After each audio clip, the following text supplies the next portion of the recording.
En français, on dit non. En marocain, on dit ça, fi khouya. Kun hani. غدا دوز ان شاء الله.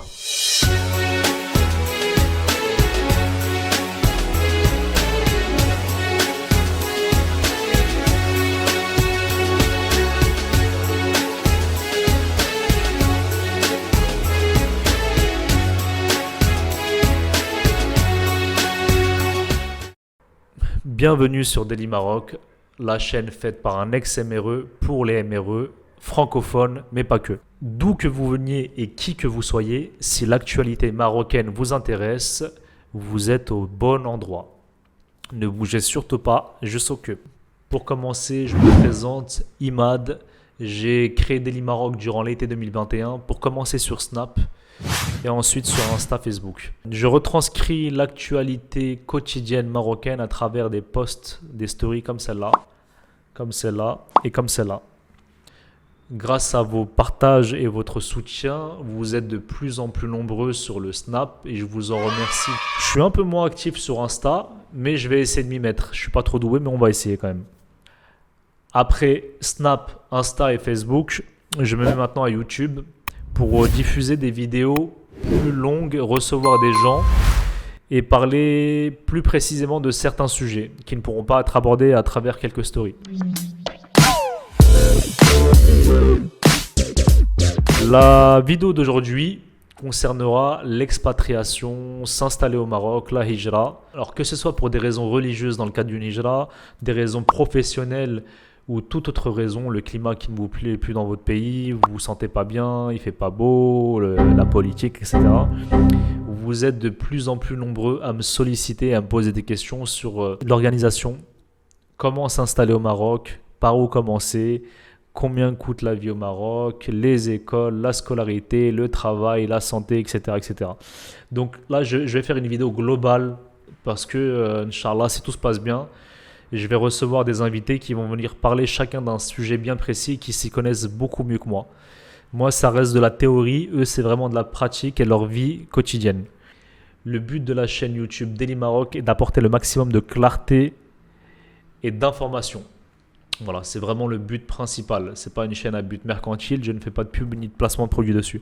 C'est vraiment pour que tout le monde s'entraide et que ça puisse bénéficier au plus grand nombre.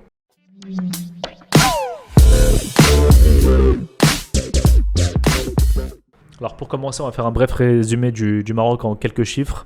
Alors le Maroc, c'est une population qui a triplé entre 1960 et aujourd'hui. Elle est passée de 12 à 37 millions d'habitants.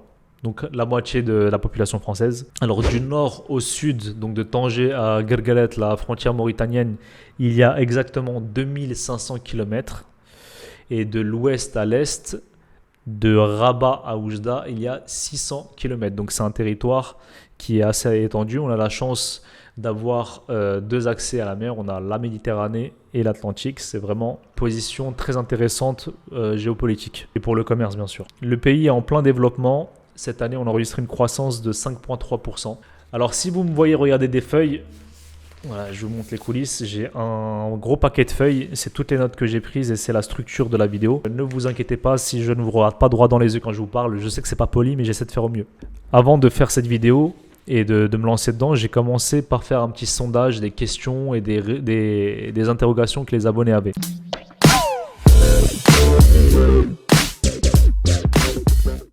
Ce qui revient le plus souvent, c'est la peur de ne pas pouvoir subvenir à ses besoins. C'est quelque chose qui revient beaucoup.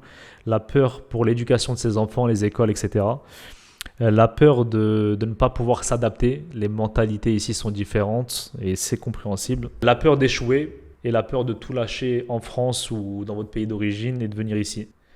On parle énormément de mindset en ce moment et je pense qu'avant tout, il faut avoir un bon état d'esprit avant de partir. Il faut vous dire, avant de partir, il faut vraiment vous dire, voir les choses d'une manière positive et vous dire, vous n'allez rien perdre, vous ne pouvez que gagner.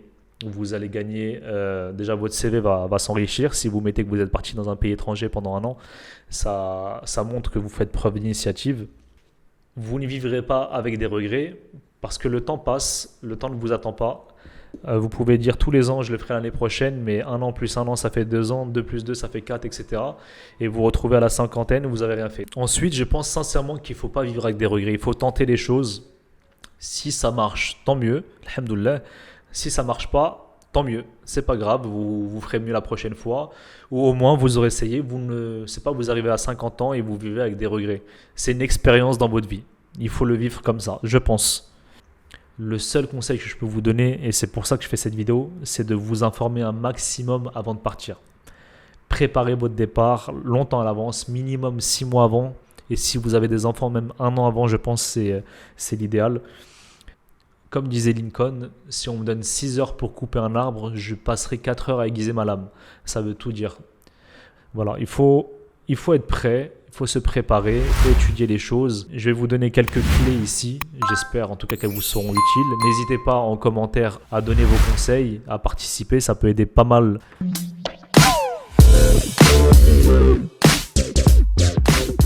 Alors comme je vous le disais, il faut vraiment que vous soyez prêts. Et dans le cadre de la préparation, je vous invite à faire une petite checklist. Donc je vous ai fait une checklist, elle est juste là. Si vous voulez, prenez un stylo et notez. C'est pas une dictée, hein. C'est juste noter les idées qui vous semblent judicieuses. Bien sûr, en commentaire en dessous. Les gens qui ont des idées, n'hésitez pas à les mettre, ça peut aider énormément de personnes. Donc, premièrement, ouvrir un compte multidevise une fois arrivé au Maroc. Ça, c'est très important. Je vous expliquerai à la fin pourquoi. On va parler de l'office d'échange à la fin de cette vidéo. Alors, résilier tous les abonnements, téléphone, internet, etc., club de sport, etc. Résilier vos contrats, assurance, auto, habitation, mutuelle, etc., eau, électricité. Il faut informer l'administration de votre départ, que ce soit la CAF, la caisse de retraite ou le centre des impôts. C'est important de les prévenir. Ensuite, il y a le courrier. N'oubliez surtout pas de le faire suivre. Alors, j'avais noté un nom d'un site qui fait ça, Ubidoka. Mais je pense que sur Internet, vous tapez sur le moteur de recherche, vous allez trouver plein de concurrents. Demandez le permis de conduire international. Comme je vous l'ai dit plusieurs fois sur Snap, le permis de conduire que vous avez en France, il est valable que 1 an au Maroc. Et des policiers vous disent 6 mois. Mais normalement, c'est 1 an. Dans la loi, c'est écrit, hein, c'est 1 an. Vérifiez la date de validité, ça c'est très important. Il y a beaucoup qui organisent tout et qui oublient de voir si leur passeport est encore valable ou pas. En ce qui concerne les documents, moi ce que je fais souvent, je prends en photo, je scanne tous mes documents, je me les envoie sur une boîte mail pour les avoir disponibles où que je sois. Ça peut vous éviter beaucoup de problèmes si vous perdez votre téléphone ou vous perdez un sac avec tous vos documents et votre téléphone. Au moins vous avez tout sauvegardé sur une boîte mail. Et bien sûr, gardez-les sur un téléphone, c'est toujours très important.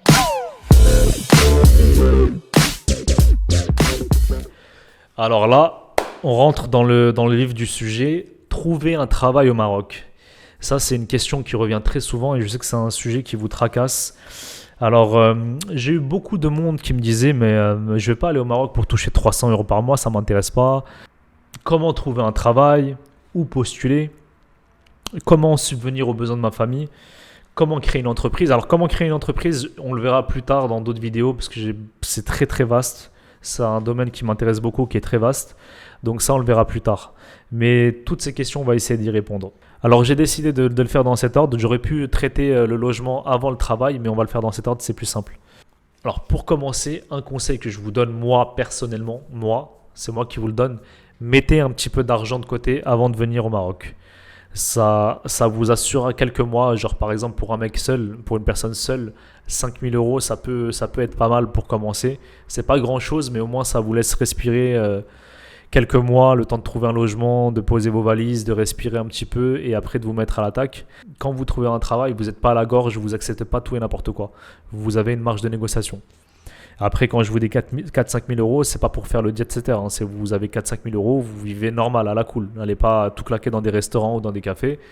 Vous mettez ça juste pour payer les loyers, etc. Et ensuite, ça vous laisse une marge de manœuvre. Pour les gens qui rentrent en famille, bien sûr, si vous avez 3 enfants, 4-5 000 €, ça ne va rien vous faire. Prévoyez un plus gros budget. Parce qu'on reviendra plus tard sur le sujet des enfants et de l'éducation et de l'école.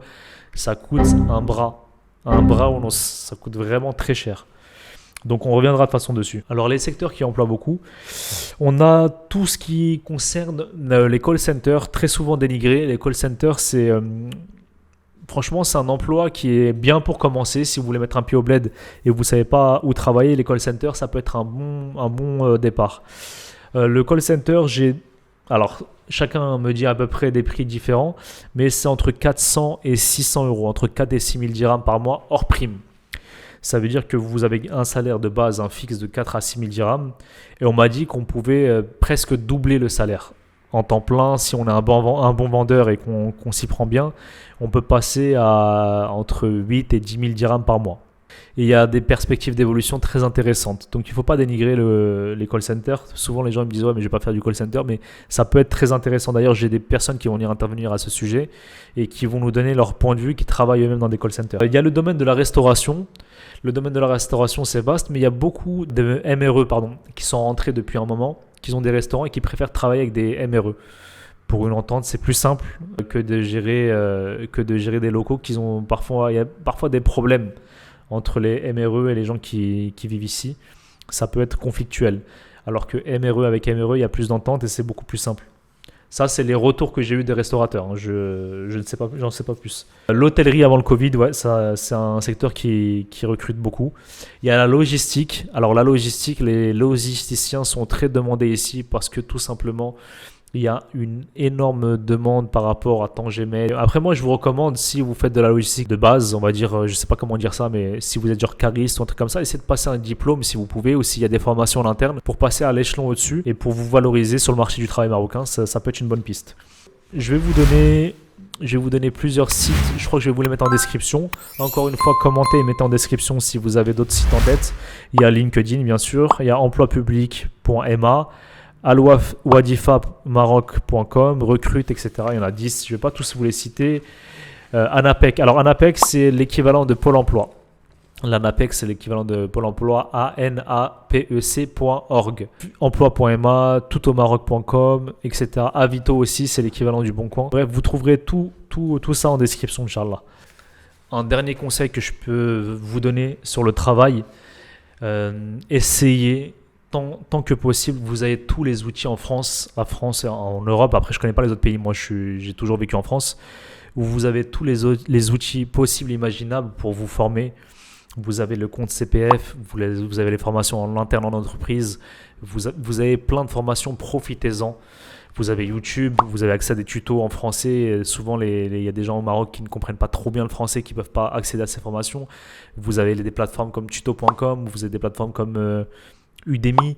Bref, vous avez une multitude de possibilités, de façons de vous former. Donc, formez-vous un minimum, un petit peu, sur un domaine précis. Parce que concrètement, personne ne vous attend sur le marché du travail au Maroc. Il y a beaucoup de candidatures. Il faut savoir que les Marocains, et beaucoup sont surdiplômés, surqualifiés. Ils sont très brillants. Donc, la seule chose qui puisse faire la différence, c'est que vous ayez une formation qualifiante faite en France. C'est un petit point positif. Donc, essayez de vous former.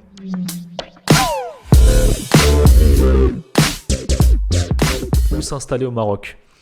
Alors, je vous ai fait un top 5 des villes avec les plus et les moins. Alors, c'est mon top 5 à moi. C'est à moi, c'est moi qui l'ai fait. Et c'est mon avis personnel. Vous en faites ce que vous voulez. C'est au cas où vous venez pour travailler, vous cherchez des écoles pour les enfants, etc. C'est mon top 5 des villes. Alors, moi, je vais commencer par la numéro 5. C'est la ville d'Agadir. Pourquoi numéro 5? Alors les points, je vais commencer par les points négatifs. Je trouve que personnellement Agadir est trop excentré. C'est à peu près à 600 km de Casa, ça fait un peu beaucoup quand même. Et à peu près à 900 km de Tanger. Donc c'est pas trop accessible. Il y a l'autoroute, c'est une bonne chose qui a été faite il y a quelques années déjà. Et ils vont bientôt apparemment faire une ligne de train, parce qu'il n'y a même pas le train pour aller à Agadir. Donc c'est très compliqué d'y accéder. C'est en car ou en voiture, c'est long, c'est pénible. Sinon, au niveau des points forts, c'est une belle ville, c'est propre, c'est calme, les gens sur place, ils sont agréables. Il y a du travail, c'est une ville qui fait 500 000 habitants. Il y a un grand port, pour ceux qui font du business, il y a un port. Il y a un petit aéroport, c'est pas un aéroport international, c'est une bonne ville, c'est pour ça que je la mets dans le top 5. En numéro 4, ville de Rabat.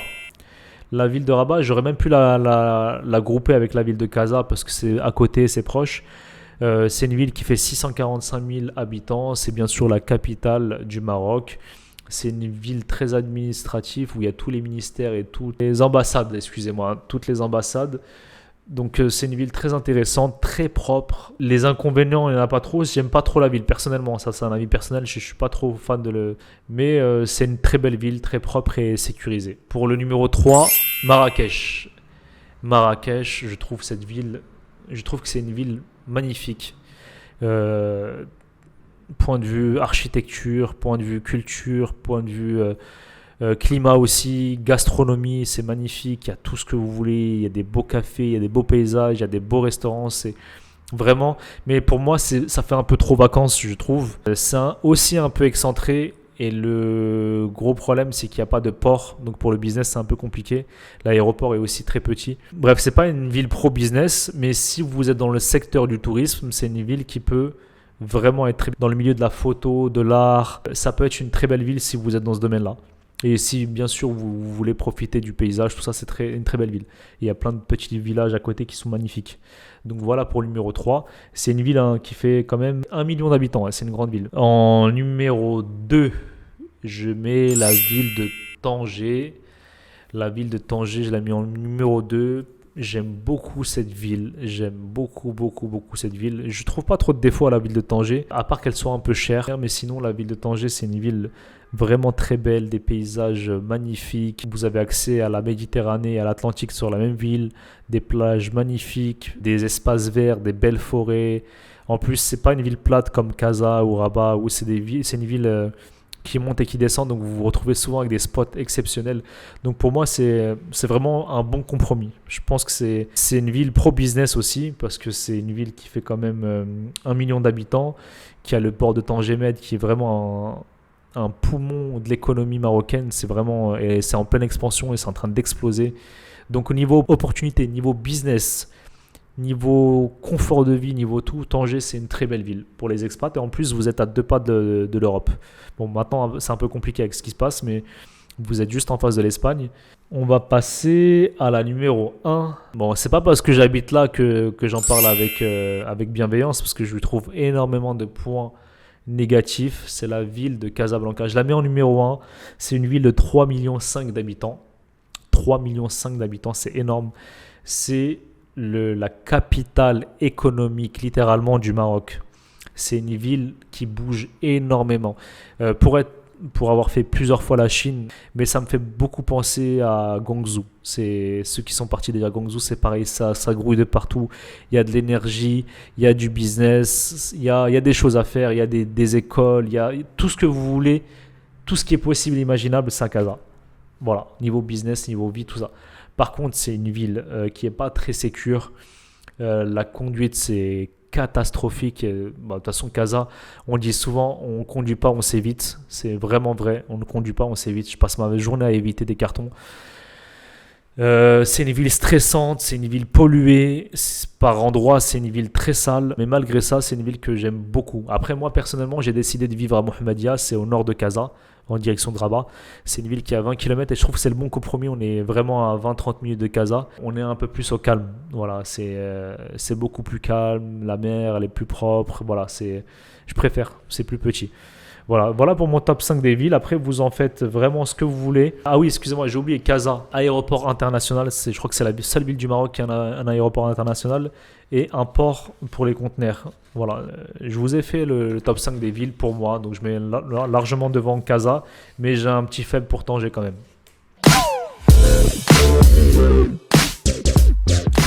Alors, une fois que vous savez où est-ce que vous allez poser vos valises, enfin dans quelle ville vous allez poser vos valises, il faudra voir côté logement. Alors le logement au Maroc, c'est assez simple de trouver. Si vous avez l'argent, c'est pas compliqué. Il y a les petites annonces, etc. C'est vraiment pas compliqué, ça va très très vite. Alors vous pouvez passer par une agence immobilière qui a pignon sur rue. C'est la manière la plus sécurisée, mais la plus chère aussi.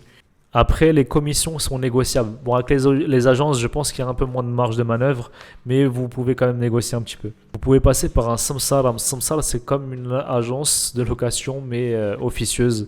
C'est une personne qui connaît tout le monde au quartier, qui a un téléphone et qui passe ses journées à appeler et à brancher les gens entre eux. Et ils peuvent vous aider à trouver un appartement facilement, moyennant une somme. Par contre, les samsara, ce qui est compliqué, c'est que la plupart, ils sont très malhonnêtes. Voilà, il faut tout voir avec eux avant. Voilà, si je peux vous donner un conseil, mettez tout à plat avant, comme ça il n'y a pas de suspense après. Il y a les annonces sur internet. Moi, c'est la méthode que j'utilise.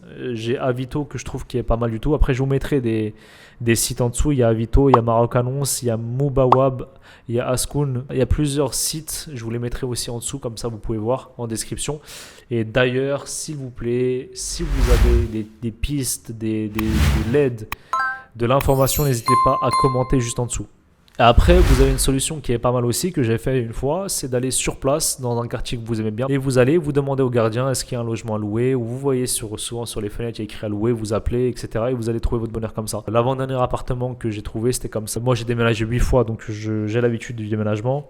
En ce qui concerne les conditions, alors ça, je vais vous donner des conseils sur ça parce que c'est important. Les conditions, en règle générale, c'est vous payez un mois d'avance de caution, de loyer, vous payez un mois à l'intermédiaire et vous payez un mois d'avance de loyer. Donc ça fait 3 mois à payer, 3 mois à sortir d'un coup. Donc ça, c'est en règle générale, c'est comme ça que ça se passe. Après, pour l'intermédiaire, négocier au maximum. Moi, des fois, j'ai donné 1000 dirhams, des fois, j'ai donné 500 dirhams. Et les premières fois, je ne m'y connaissais pas du tout. J'ai donné bêtement un loyer entier. Voilà. Parce que la personne a vu que je ne connaissais pas trop et il a réussi à m'avoir. Mais bon, on n'est pas un touriste si on ne se fait pas plumer. Et comme on dit, on ne tombe pas un œuf. Là, il n'y a plus rien à attendre. Maintenant, j'ai compris comment ça fonctionnait. Il n'y a plus de suspense. Alors pour les démarches, c'est assez rapide. Vous faites le contrat de bail, vous légalisez, c'est super rapide. Voilà, en règle générale, la personne qui va vous louer le bien, il s'y connaît. Il faut faire le contrat d'eau et d'électricité. Ça coûte, si vous voulez mettre ça à votre nom, c'est très important pour vos documents. Il faut mettre le contrat à votre nom et ça coûte à peu près 500 dirhams. Alors, en ce qui concerne le prix de la location, ça varie bien sûr en fonction déjà de la ville, en fonction du type de bien, si vous voulez du moyen standing, du haut standing, etc. et en fonction du quartier. J'ai fait des fourchettes vraiment approximatives. Alors, si vous êtes dans un quartier populaire, des logements type économique, je ne vous les recommande pas si vous êtes en famille. Si vous êtes seul, vous vous débrouillez. Mais si vous êtes en famille, je ne vous les recommande vraiment pas. Il faut compter entre 1500 et 3000 dirhams dans un quartier populaire, que ce soit des logements économiques ou des logements ordinaires. Dans ce type de quartier, il faut compter 1500 à 3000 dirhams pour un logement qui fait... Là, je prends une base de 70 mètres carrés, un petit F3, comme la norme ici, quoi. Après, vous avez les logements standing moyens dans des quartiers moyens. Quand je dis moyens, c'est des quartiers, voilà, c'est pas la zone, mais c'est pas non plus le grand luxe. Vous êtes entre 3000 et 5000 dirhams. Voilà, pareil, appartement de 70 mètres carrés c'est convenable. Voilà, c'est un quartier convenable, mais c'est pas la folie. Ensuite, vous avez le haut standing. Le haut standing, c'est relatif, ça veut tout dire et ça veut rien dire, mais moi je parle pour un quartier propre et une bonne finition. Il faut compter entre 5 et 10 000 dirhams en fonction du quartier, bien sûr. 5-10 000 dirhams, ouais, on est dans une bonne moyenne. Ensuite, si vous voulez du grand luxe, là, jebek sahbek comme on dit, c'est vous qui voyez, c'est votre budget, vous voyez où est-ce que vous voulez aller et ça peut très très vite grimper. Ce qui concerne le fait de devenir propriétaire, je ne vais pas l'aborder ici parce que c'est aussi un sujet très vaste. Je ne vais pas le survoler, quoi. Je préfère en parler vraiment et avoir un invité qui pourra en parler mieux que moi parce que moi je ne suis pas un expert dans ce domaine-là.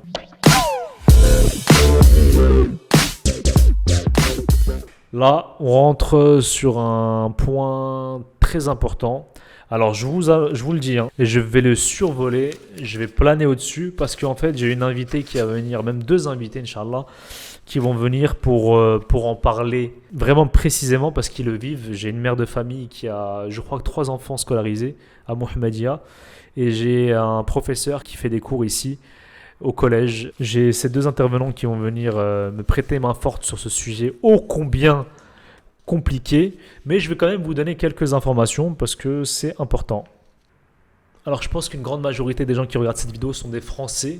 On ne se rend pas compte de la chance qu'on a en France. Moi j'ai toujours entendu parler de l'école gratuite en France, école gratuite, tout ça, je dis ah, c'est bon, école gratuite. Je me suis rendu compte en venant au Maroc à quel point c'était génial l'école gratuite. Parce que quand vous entendez les prix des écoles privées ou de l'école ou de la mission française, vous vous dites, waouh, on avait bien de la chance en France. Hein. Alors, dans ce chapitre, on va aborder le prix des écoles. Alors, il faut savoir qu'il y a 3 ou 4 types d'écoles. Alors, de mémoire, 3 types d'écoles. Il y a l'école publique marocaine. L'école publique marocaine, c'est gratuit. Les cours sont dispensés en arabe et aussi en français, mais il faut quand même bien parler l'arabe et savoir lire et écrire l'arabe. Donc là, on rentre dans des trucs où si votre enfant il parle pas arabe ou il écrit pas l'arabe, ça va être très compliqué de le scolariser dans une école publique. Les écoles publiques marocaines, certaines ont mauvaise réputation.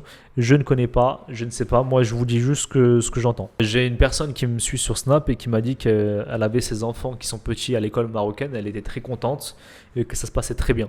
Donc voilà, il y a de tout. Après, il y a l'école privée. Alors, l'école privée marocaine, ça varie vraiment beaucoup. Les prix, c'est du simple à x5. Voilà, ça peut passer de 1000 dirhams par mois et par enfant à 5000 dirhams par mois et même 6000 pardon, par mois et par enfant. Alors l'école privée, pour vous dire, c'est bien, c'est même très bien si vos enfants sont petits. Je vais dire en dessous du CM1, mais je vais voir avec la dame, elle vous dira précisément ce qu'il en est. Parce que moi, je me suis renseigné, pour un enfant qui va rentrer en 6e, c'est impossible. S'il ne parle pas arabe et s'il n'écrit pas l'arabe, c'est impossible, tout simplement parce qu'il y a un examen d'entrée du CM2 à la 6e. Il y a un examen de passage et cet examen, il est dispensé en arabe. Il y a une partie qui est dispensée en arabe. Donc, si l'enfant ne lit pas, il ne pourra pas passer cet examen. Donc, en gros, si votre enfant rentre en 6e, ça va être compliqué de le mettre dans une école privée marocaine. Il faudra automatiquement vous diriger vers une école mission française ou une mission belge ou peu importe, selon votre pays. Alors, pour les personnes qui ont des enfants encore petits, vous pouvez les mettre à l'école privée marocaine. Alors, le prix d'une école privée marocaine, en moyenne, sur l'année 2022, il prévoit 2544 € par an et par enfant.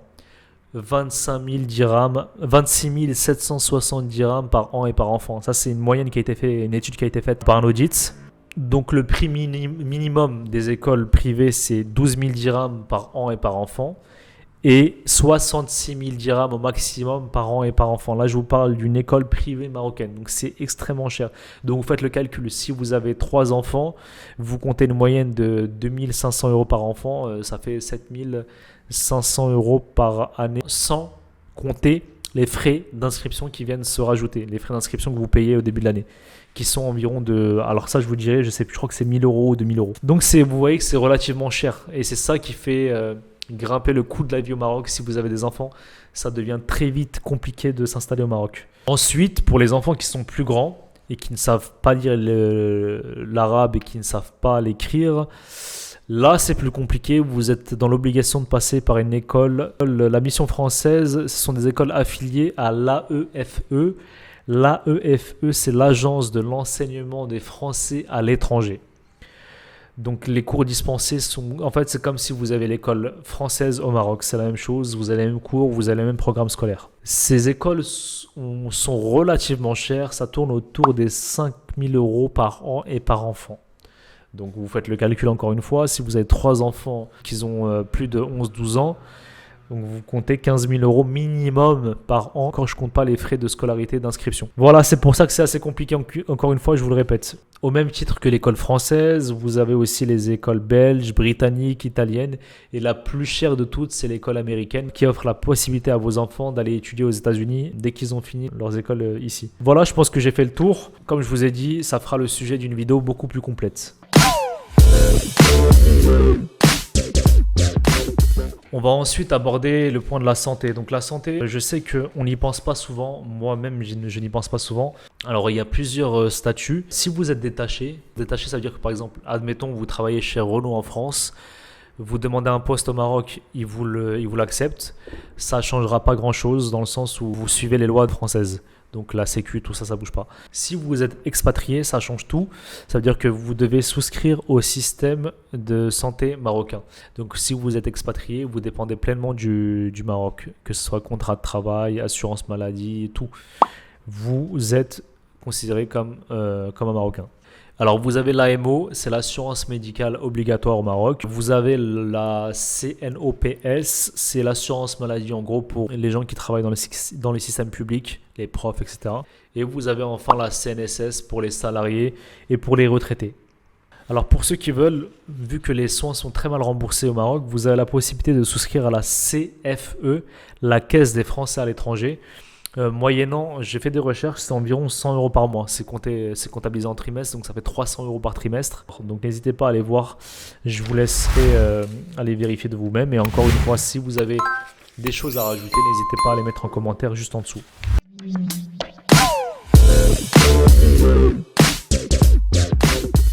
Donc Donc là, on va aborder le déménagement. Une fois que tout est réglé, que vous allez prendre vos petites valises et que vous allez venir au Maroc, vous avez plusieurs solutions. Alors pour les MRE, les Marocains résidant à l'étranger, vous avez l'habitude, vous savez comment ça se passe, vous pouvez envoyer par car ou venir avec votre voiture chargée.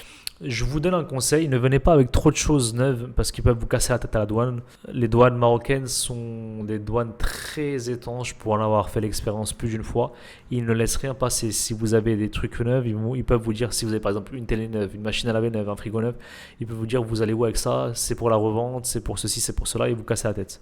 Et vous faire payer une taxe dessus. Vous avez aussi la possibilité de prendre un véhicule de location, comme un camion, une camionnette. Il faudra demander aux loueurs. De toute façon, il y a des loueurs internationaux. Ils savent très bien comment ça fonctionne. Il y a une assurance internationale à avoir. Et ils doivent vous faire une procuration pour sortir du territoire avec le véhicule. Vous avez aussi la possibilité, la solution du déménagement, des déménageurs internationaux. Le déménagement international. Tapez déménagement international, vous allez trouver sur Internet. C'est une solution qui est très onéreuse. Et vous avez enfin le fret aérien ou maritime. Qu'est-ce que le fret? Le fret, c'est quand vous louez une partie d'un conteneur en dégroupage par exemple, ou un conteneur entier pour transporter tous vos meubles et vos biens vers le Maroc. Si vous utilisez le fret, que ce soit aérien ou maritime, il faudra faire une liste de colisage précise à l'assiette près, à la fourchette près, et que vous devez envoyer aux douanes pour pas qu'ils vous fassent payer une taxe ou quoi que ce soit. À ça, il faudra joindre tous les justificatifs qui prouvent que vous allez vivre au Maroc. Le dossier, vous allez sur le site de la douane, il sera disponible. Donc voilà pour le déménagement. Moi, si je peux vous recommander, c'est de vendre le maximum de choses en France sur place. Vous avez le Bon Coin, vous avez les vides-greniers, vous avez plein de choses qui vous permettront de vous débarrasser un maximum, de récupérer de l'argent. Et une fois sur place, même si c'est vrai que ça coûte beaucoup plus cher sur place, mais au moins vous ne partez pas encombré.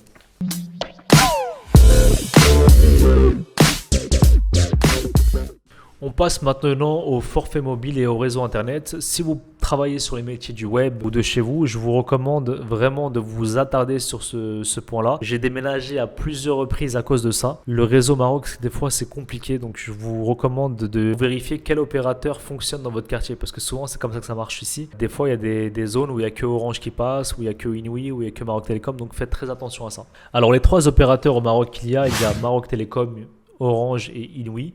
Maroc Télécom étant le plus cher, mais c'est celui qui couvre le plus. Orange, c'est l'intermédiaire. Et Inouï, c'est le outsider, c'est le moins cher. C'est l'équivalent de Free. Ça ne veut pas dire que c'est de la mauvaise qualité. Inouï, ça marche très bien. Moi, j'ai Inouï, j'en suis très, très satisfait. C'est entre 10 et 30 euros selon les opérateurs et selon le forfait que vous prenez. Pour la fibre, ça varie entre 20 et 50 euros. Il faut savoir qu'au Maroc, vous payez l'installation. Moi, j'ai payé 1000 dirhams pour l'installation de la fibre. C'est l'équivalent de 100 euros. Comme je vous ai dit, je vous recommande de d'abord emménager et ensuite prendre le forfait.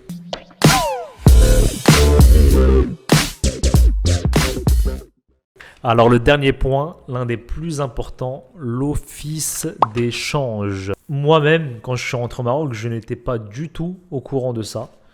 Et quelle fut ma surprise le jour où j'ai voulu envoyer de l'argent vers la Chine et qu'on m'a dit ça n'existe pas. Tu ne peux pas envoyer de l'argent vers la Chine comme ça. Il faut créer une entreprise. Donc à savoir, point très important, vous pouvez ramener des euros au Maroc, il n'y a pas de souci, marhaba. Mais pour les ressortir, c'est mission impossible, voilà, c'est très compliqué. Donc c'est pour cela qu'il faut être vraiment informé. La dotation touristique, donc ce que vous pouvez sortir du Maroc, c'est passé cette année de 45 000 dirhams à 100 000 dirhams. Donc le Maroc fait beaucoup d'efforts sur ça et c'est très très bien, ça va dans un bon sens. Donc vous avez le droit de sortir jusqu'à 100 000 dirhams par an du Maroc. Donc comme je vous le disais, si vous achetez un appartement au Maroc, il est important et vraiment indispensable d'ouvrir un compte en dirham convertible. Il faut enregistrer la transaction auprès de l'office d'échange, c'est très important. Pourquoi ? Parce que cette opération, le fait d'enregistrer cette opération va être une preuve pour rapatrier l'argent en Europe, en France. Voilà. Si vous n'avez pas cette preuve, vous allez galérer pour faire rentrer votre argent. Là, vous le faites d'une manière légale. C'est une petite démarche à faire, mais au moins après, vous êtes tranquille. Il y a une autre chose très importante à savoir. Si vous êtes résident fiscal au Maroc, si vous résidez au Maroc, vous ne pouvez pas ressortir votre argent comme ça du Maroc. Et vous le ressortez à 25% tous les ans. Ça veut dire que si vous achetez un bien à 100 000 euros, admettons 100 000 euros, vous achetez un appartement à 100 000 euros, vous êtes résident au Maroc, vous vivez au Maroc, mais vous voulez les rapatrier en France. vous ne pouvez rapatrier que 25 000 euros tous les ans. Vous allez rapatrier la totalité, mais sur 4 ans. Par contre, si vous n'êtes pas résident marocain, ça veut dire que si vous êtes résident français, vous achetez un appartement à 100 000 euros. L'appartement que vous avez acheté à 100 000 euros, si vous vivez en France, vous pouvez le rapatrier. Voilà, on arrive au terme de la vidéo. J'espère qu'elle vous aura été d'une grande utilité. Ça sera toujours ça de prix. En tout cas, merci beaucoup à tous ceux qui soutiennent la chaîne. Merci beaucoup à tous ceux qui partagent sur Snap. Merci beaucoup à tous ceux qui partagent sur Insta. N'hésitez pas à mettre des coms. N'hésitez pas à partager la vidéo sur vos réseaux. Ce serait vraiment cool. Ça m'aide beaucoup. N'hésitez pas à mentionner. N'hésitez pas à mettre des likes, des pouces. Et plus on sera, plus le truc grossira, plus je pourrai inviter des gens intéressants. Parce que si les gens intéressants voient que ça fonctionne, ils viendront. Voilà. Et s'ils viennent, vous en bénéficierez. C'est juste ça que je voulais transmettre comme message. Ce fut un immense honneur de vous faire cette vidéo. J'en suis satisfait, j'en suis soulagé. Ça faisait longtemps que je traînais les pattes. Je voulais pas la faire. J'avais pas le temps. J'étais en plein déménagement. Mais là, c'est fait. Voilà. Merci. Et je vais toujours finir avec cette phrase-là. Ne confondez pas être et avoir. Ne confondez pas être et avoir. Salam à tous.